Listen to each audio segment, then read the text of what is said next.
Bonjour à tous et à toutes, et j'espère que vous allez bien. On se retrouve dans une toute nouvelle vidéo. Cette vidéo va être sur mon 11 de l'équipe de Manchester United pour la saison 2023-2024. Tout d'abord, au poste de gardien de but, je choisis André Onana, qui aura réalisé la saison passée 41 matchs pour 36 buts encaissés et 19 clean sheets.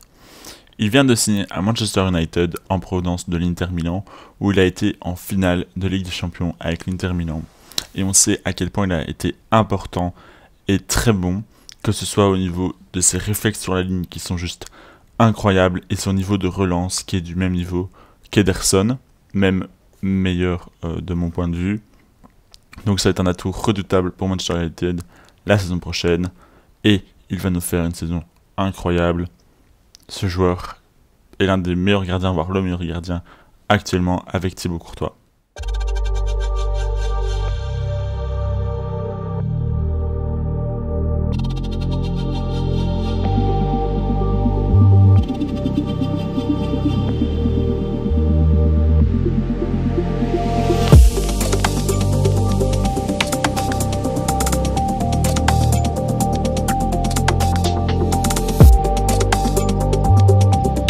Au poste de latéral droit, je mets Diogo Dalot. Diogo Dalot aura joué 42 matchs pour 2 buts et 2 assists la saison passée. C'est le meilleur défense droit actuellement avec Wan-Bissaka à Manchester United.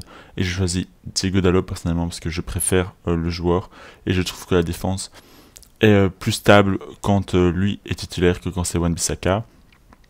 Et on sait que l'équipe de Erik ten Hag, leur point fort c'était défensivement, donc il ne faudra pas trop se faire de soucis pour eux l'année prochaine sur ce point de vue-là. Mes deux défenseurs sont Raphaël Varane et Lisandro Martinez.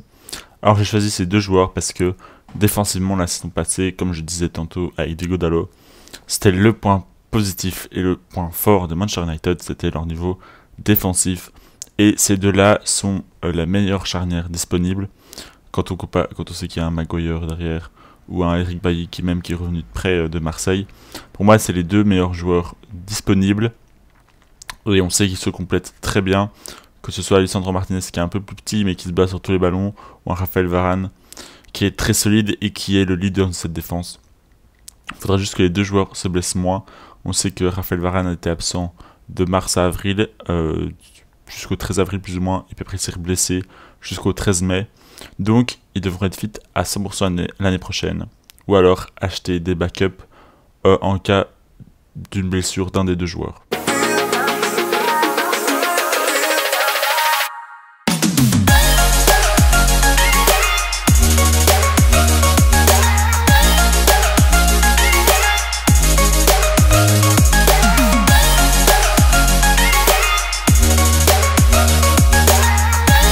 Au poste de latéral gauche, j'ai choisi Luke Shaw, qui aura joué 47 matchs pour 1 but et 7 assists la saison passée. C'est tout simplement, j'avais le choix entre lui et Malacia, j'ai préféré Luke Shaw pour son expérience dans l'équipe, même si on sait que déjà l'équipe a beaucoup d'expérience derrière, avec Raphaël Varane notamment, et même André Onana, qui connaissent bien la Ligue des Champions, comparé à Malacia, qui n'a, je crois, encore jamais joué, ou alors juste une fois.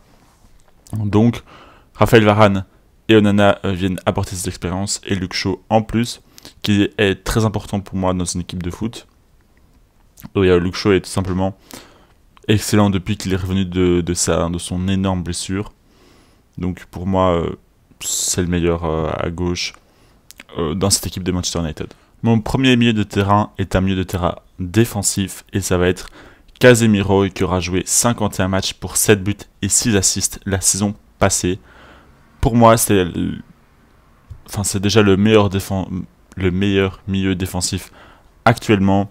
Il est devant Rodri, mais ça se joue pas à grand chose.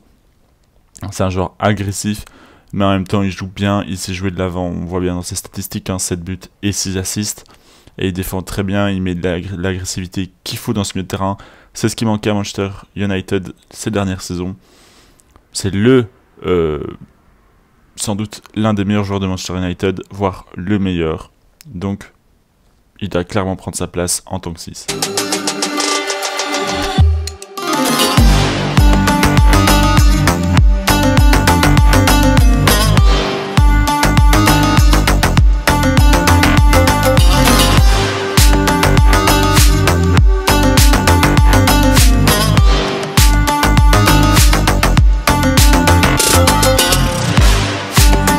second milieu de terrain est Bruno Fernandes qui aura joué 59 matchs pour 14 buts et 13 assists la saison passée avec Manchester United. Donc il va jouer juste devant Casemiro et il sera accompagné de Christian Eriksen. Et c'est tout, le milieu de terrain comme ça est vraiment complet. Casemiro lui apporte le côté défensif et agressif de ce milieu de terrain.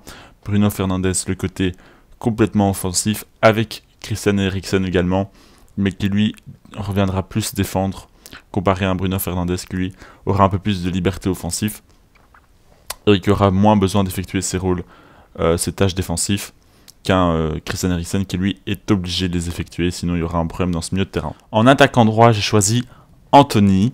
Alors la saison passée, il aura joué 44 matchs pour 8 buts et 3 assists. Beaucoup disent que c'est un flop pour les 100 millions. Pour moi, c'est pas un flop quand on sait que c'était sa première saison en Première Ligue. Pour moi, il a quand même apporté quelque chose de très intéressant à cette équipe. Et on sait qu'il a toujours été là dans les moments importants, notamment contre Manchester City, quand ils ont perdu 6-3 par exemple. C'est une défaite assez grosse, certes, mais il a quand même marqué un très joli but contre Manchester City, ou encore 2 buts face à Everton, un en FA Cup il me semble, et un en Première Ligue classique, où les 2 matchs ils ont gagné 2-1. Donc on voit qu'il est quand même présent dans les moments importants, et il faut pas le cacher, il apporte beaucoup de vitesse sur ce côté, et il dribble très bien, c'est un des meilleurs dribbleurs actuellement en Première Ligue, donc moi il a complètement sa place devant un Jadon Sancho, qui a plus de mal à se remettre dedans, et qui a vraiment du mal à s'adapter à la Première Ligue. Alors dans cette équipe, j'ai décidé de faire quelque chose d'un peu spécial, et de mettre un faux numéro 9, puisque l'équipe actuellement n'en a pas, à part un Marcus Rashford qu'on pourrait mettre au centre si on le voulait. Mais donc j'ai choisi, moi, de mettre un faux numéro 9 et de mettre Mason Mount. Alors on sait qu'à Chelsea, il a déjà joué plus ou moins dans ce rôle-là, ou alors c'était plus Havertz, mais c'était toujours un des deux qui prenait ce rôle-là. Et pour moi, Mason Mount sait très bien le faire, et avec ce milieu de terrain, Casemiro, Eriksen et Bruno Fernandes, ça peut très bien combiner.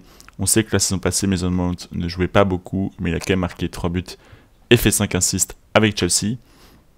Et on sait que c'est un joueur qui connaît déjà bien la Première Ligue, et dans cette équipe de Manchester United, pour moi, il va s'intégrer à la perfection. Quand on connaît aussi les talents des 2 ailes, Anthony sur le côté droit et Rashford sur le côté gauche, bon, c'est assez évident que je vais mettre Marcus Rashford, puisque c'est le meilleur joueur de Manchester United. Puis après, pour moi, c'est Casemiro et puis Bruno Fernandes. Pour moi, c'est eux 3 les 3 piliers de Manchester United. Mais donc pour Mason Mount, je pense que c'est le rôle où il pourra le mieux s'intégrer à cette équipe, et ça pourra un peu plus surprendre les défenses de Première Ligue en ayant un jeu qui peut tourner différemment. C'est plus fluide tactiquement que jouer avec un 9 classique devant, ou qui a juste un rôle de pivot.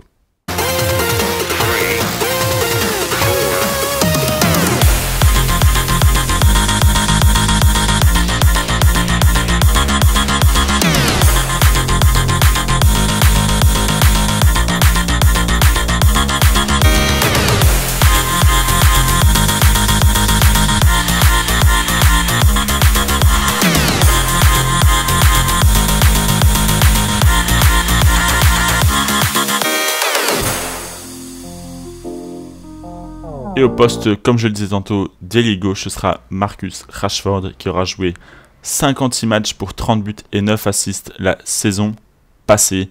C'est tout simplement le meilleur joueur de Manchester United. Comme je le disais, il n'y a pas photo, il n'y a pas meilleur que lui sur le côté gauche en Première Ligue. Même si Grealish a été très bon, pour moi, Rashford reste meilleur que lui, pardon. Et même un Gabriel Martinelli ou un Leandro Trossard ne sont pas à son niveau. Donc pour moi, il ne doit pas bouger, et pourquoi pas même prendre un jour le brassard de capitaine à la place de Bruno Fernandes, puisqu'il est là depuis très longtemps à Manchester United, en fait depuis l'académie, et je pense pas qu'il changera de club durant sa carrière.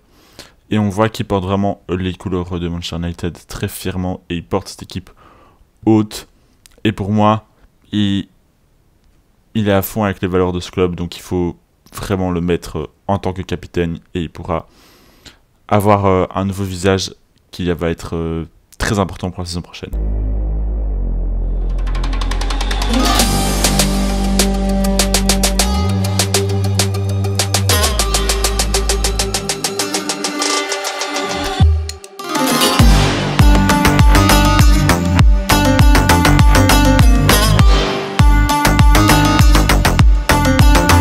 sur le banc, pour l'instant, il n'y a pas trop d'options. Offensivement, Anthony Martial, Jadon Sancho ou Garnacho. Au milieu de terrain, on ne sait pas trop parce qu'on sait que Scott McTominay va peut-être partir pour remplacer Declan Rice à West Ham.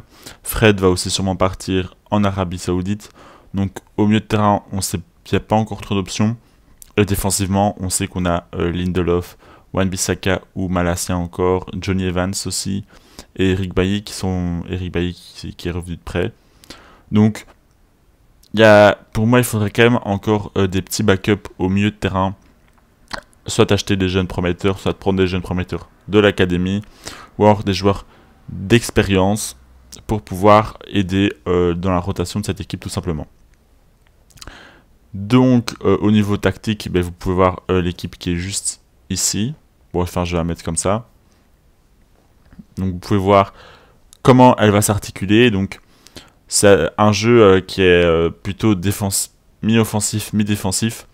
Ce qui est pour moi le mieux pour Manchester United. Comme je disais en début de vidéo, c'est l'équipe qui défend, sans doute une des équipes qui défend le mieux en Première Ligue et qui a le besoin d'un peu plus jouer sur son milieu de terrain pour être meilleur offensivement. C'est pour ça qu'un Mason Mount en tant que faux numéro 9 pourra aider les deux ailiers à marquer plus de buts en libérant de l'espace, un peu comme une sorte de Karim Benzema qui vient beaucoup redescendre, chercher le ballon et qui crée donc des espaces dans son dos en faisant venir les défenseurs avec lui, ce qui pourra permettre à Anthony et Rashford de faire des appels dans la profondeur et à des joueurs comme Bruno Fernandes et Eriksen de lancer des longs ballons. Donc voilà, c'est tout pour cette vidéo, j'espère que ça vous a plu. Si vous avez une équipe en tête et que vous voulez que je fasse, n'hésitez surtout pas à le mettre dans les commentaires. N'hésitez pas aussi à lâcher un petit pouce bleu et à vous abonner.